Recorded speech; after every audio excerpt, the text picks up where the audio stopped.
Hello everyone, and welcome to my Days of Our Lives official. I hope everyone is having a wonderful day. Before we begin, please hit the subscribe button and give this video a thumbs up. Stefan proceeded to lash out at Gabi once Lee joined them in the town center. "You're nothing but a cold, bottom-feeding snake who only gives a damn about yourself," Stefan spat at Gabi, eliciting a punch from Lee. Gabi was astonished to find that this wasn't Stefan and Lee's first violent interaction that day. "I guess we're even," Stefan declared. "This isn't about what you did to me, this is about what you did to Gabi," said Lee. "What did I do to Gabriella? Are you suddenly the hero of this story? What, you're riding to her rescue because I said a few harsh things? You who lied to her and rewired my brain to detest her? And, you know, the weird thing is, you really didn't need to do any of that, because given Gabi's personality, I probably would have ended up hating her anyway." Stefan argued before storming off, claiming that Lee and Gabi deserved each other. Lee argued Stefan's evaluation of Gabi's character was incorrect. Lee questioned why Stefan was furious, forcing Gabi to tell the entire story. Lee couldn't believe Stefan didn't understand Gabi's point of view. Gabi scoffed and ignored Lee's charming talk. "He's treating me this way because of what you did to him," Gabi reminded Lee before she stormed off. Lee grasped Gabi's arm and begged for another opportunity. Gabi smacked Lee's hand away and discovered it had been damaged previously. Gabi dashed over to the adjacent Salem Inn for some ice, eliciting a smile from Lee. Gabi quickly reappeared with a bucket of ice and tipped it over Lee's head. "You thought I was gonna help you?" Gabi challenged Lee, who easily shook off the cold with a grin and opted to consider the move as a hopeful development.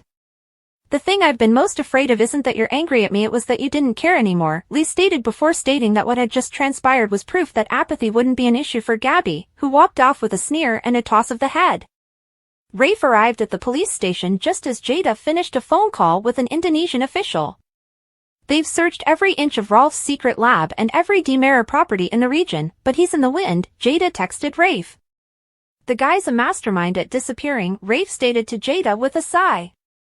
Rafe began to worry to Jada about needing Rolf's assistance to bring down Lee when Steve stormed into the police station just then, offering a chance to take down another criminal in the meanwhile. "This constitutes an illegal search," Rafe reminded Steve after hearing Kristen's confession. "Isn't a recording considered admissible in this state if one of the parties gives consent?" Steve countered. "Johnny was aware that you planted the bug?" Jada translated. "It's possible," Steve attempted to argue. "No, it does not work that way, I can't falsify evidence." Rafe objected before declining to try additional dubious techniques, such as frightening Kristen with the tape or capitalizing on Trask's proclivity for breaking the rules. Brady, who was still with Johnny at the hospital, admitted to being repulsed by his past feelings for Kristen. "How the hell am I supposed to face Roman and Steve?" Brady worried. "Kristen is the reason that they lost their wives," Johnny insisted. Brady thanked Johnny for his help before heading to the chapel in search of John. "Did something happen to Doc?" John wondered. "No, there's no change, I just wanted to check in on you," Brady replied. "I'm not good, kid, I can't believe that I'm losing her," John said after failing to put on a brave front in front of Brady.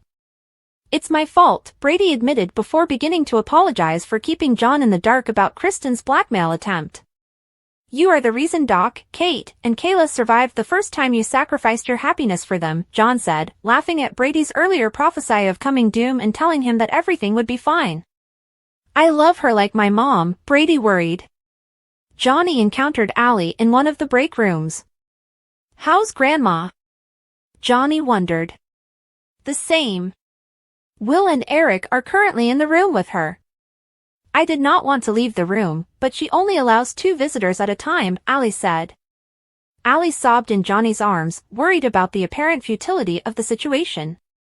"I keep thinking about how many times Grandma Marlena helped me save me, actually. Like when I started to remember what happened in London, there is no way I could have gotten through remembering what Charlie did to me if it hadn't been for her," Allie revealed following her recovery. "I spent all that time trying to make that movie about Grandma's life, but I picked the wrong thing to focus on," Johnny said with a sigh.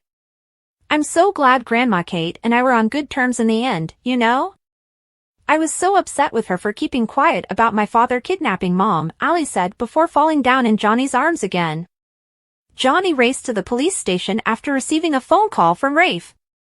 Technically, this recording isn't admissible in a court of law because it was made without either person's consent, Rafe began to explain after catching Johnny up on the situation. Assuming you didn't know about the bug, Steve attempted to hint. No one is asking you to lie, Rafe insisted, frowning at Steven.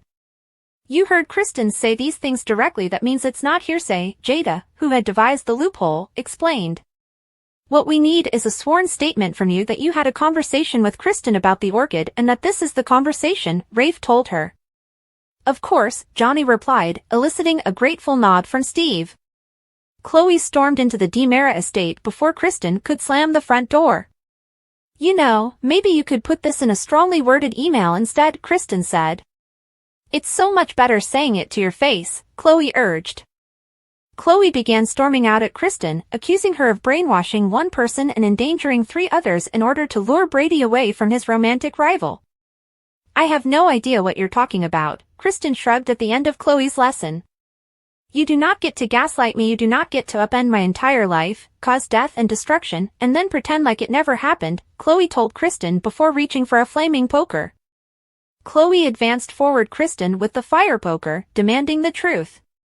We both know you're not going to kill, Kristen argued, laughing. I've done it before, don't underestimate me. Chloe answered by wielding the fire poker threateningly.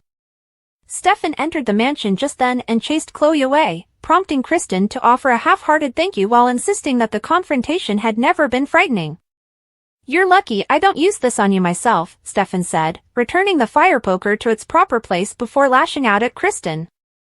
If you had a child, you would understand, Kristen reasoned with a shrug at the end of Stefan's speech, opting not to pursue the innocent deed again. Brady has full custody, and any judge worth his salt will see to it you're not allowed near that little girl again, Stefan told the press. So, I'm just supposed to let Rachel go? Kristen translated. Seems like your only option, Stefan agreed. Stefan insisted that Rachel would be far better off without Kristen around. Who the hell do you think you are? Kristen snapped and scowled at Stefan. I'm the son of a bitch you can't control anymore, Stefan said before chasing Kristen away. Stefan brought Chloe back to the mansion once the situation was clear. When I walked in here and saw you wielding that poker, I thought it was Stefan began to rave. Please don't say sexy or something equally weird, Chloe remarked, eliciting a laugh from Stefan. I was actually gonna say badass. Stefan clarified. There's just something about that woman, every time I'm near her, I lose all capability of rational thought, Chloe explained to Stefan with a shrug. Chloe quickly changed the subject, wondering whether Stefan was still indoctrinated. Stefan nodded in answer, informing Chloe that Rolf had vanished and Marlena was unable to assist.